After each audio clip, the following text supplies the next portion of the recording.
मित्रांनो, घरी जात असताना रस्त्याच्या कडेलाच ही फुलं पाहायला मिळतात.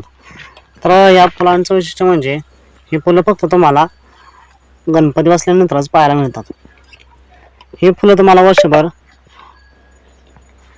कुठं सुद्धा पाहायला मिळणार नाहीत अशी ही फुलं, गणपतीला प्रिय अशी ही फुलं. तर मित्रांनो, या फुलांचा काय केलं जातं तर या फुलांचं मित्रांनो गणपतीसाठी हार केला जातो. असं हे गणपतीसाठी प्रिय फुल. आता श्रावण महिना संपलाय आणि गणपती बसलेत, तर गणपती उठल्यानंतर वर्षभर हे फूल पाहायला मिळत नाही.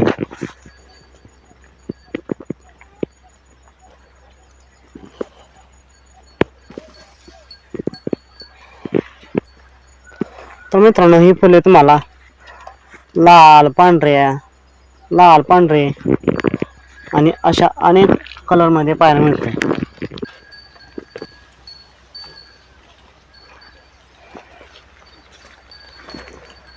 तसेच मित्रांनो, हे फुल आपल्याला पिवळ्या कलरमध्ये सुद्धा पाहायला मिळतं.